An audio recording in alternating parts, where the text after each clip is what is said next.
Hello everyone. Today I have a heartwarming story today. It's called A Chair for My Mother by Vera B. Williams.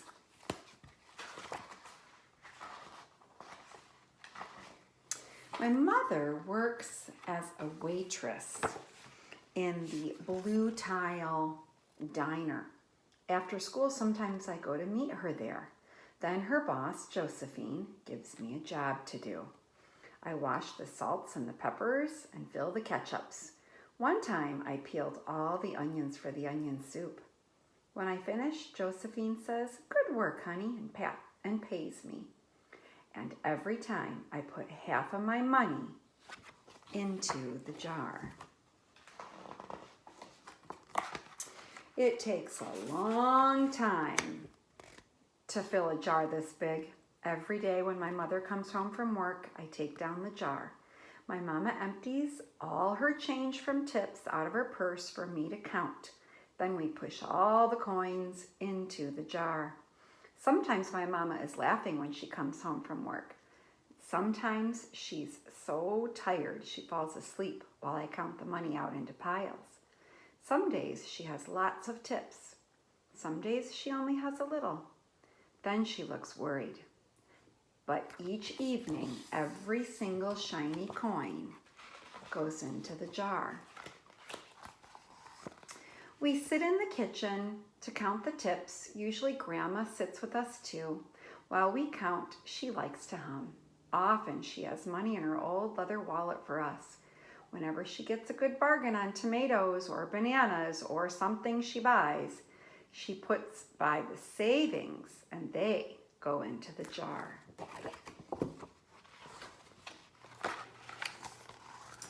When we can't get another single coin into that jar, we are going to take all the money out and go buy a chair. Yes, a chair. A wonderful, beautiful, fat, soft armchair. We will get one covered in velvet with roses all over it. We are going to get the best chair in the whole world. That is because our old chairs burned up. There was a big fire in our other house. All the chairs burned. So did our sofa, and so did everything else. That wasn't such a long time ago. My mother and I were coming home from buying new shoes. I had new sandals. She had new pumps. We were walking to our house from the bus. We were looking at everyone's tulips. She was saying she liked red tulips, and I was saying I liked yellow ones. Then we came to our block.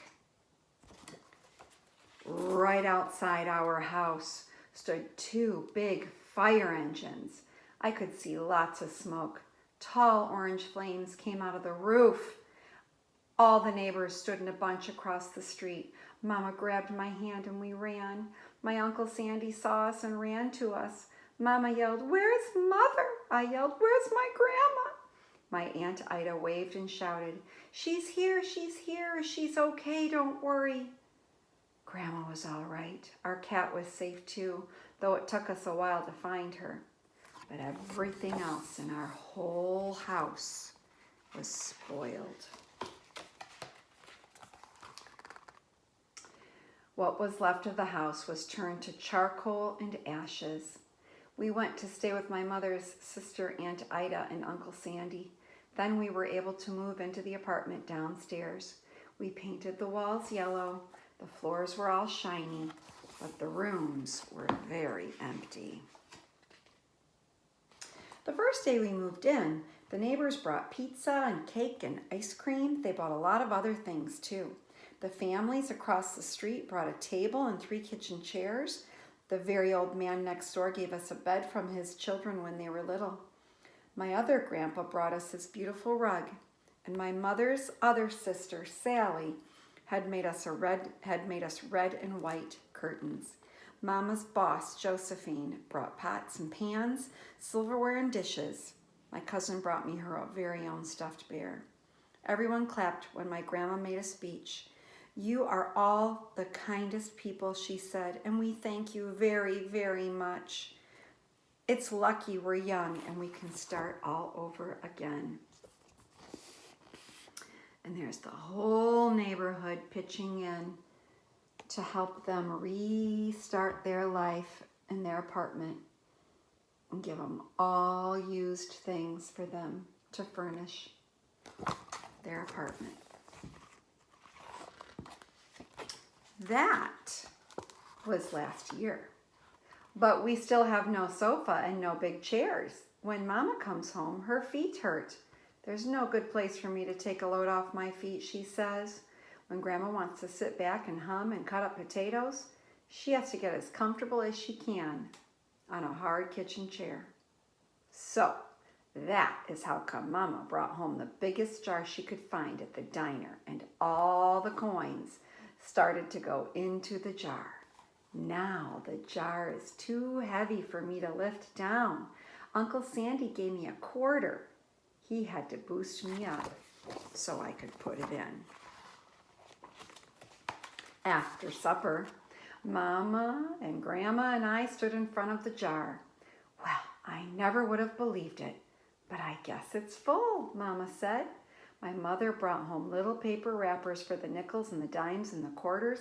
I counted them all out and wrapped them all up. On my Mother's Day off, we took all the coins to the bank. The bank exchanged them for $10 bills, and then we took the bus downtown to shop for our chair.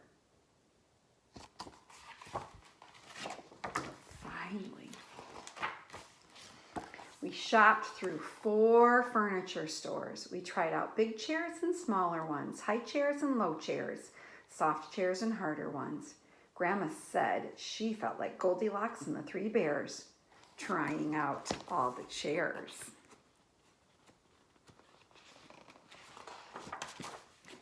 Finally, we found the chair we were all dreaming of, and the money in the jar was just enough to pay for it. We called Aunt Ida and Uncle Sandy, and they came right down in their pickup truck to drive the chair home for us. They knew we couldn't wait for it to be delivered.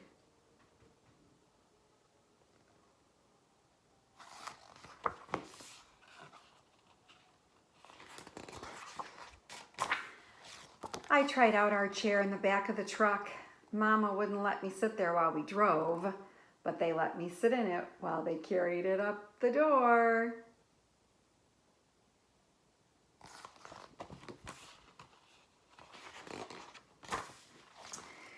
We set the chair right beside the window with the red and white curtains.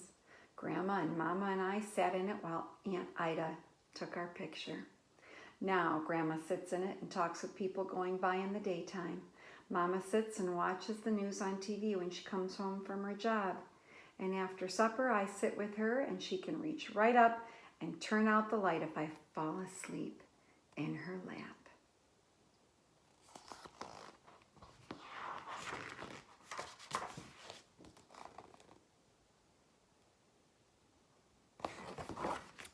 And that is a chair for my mother.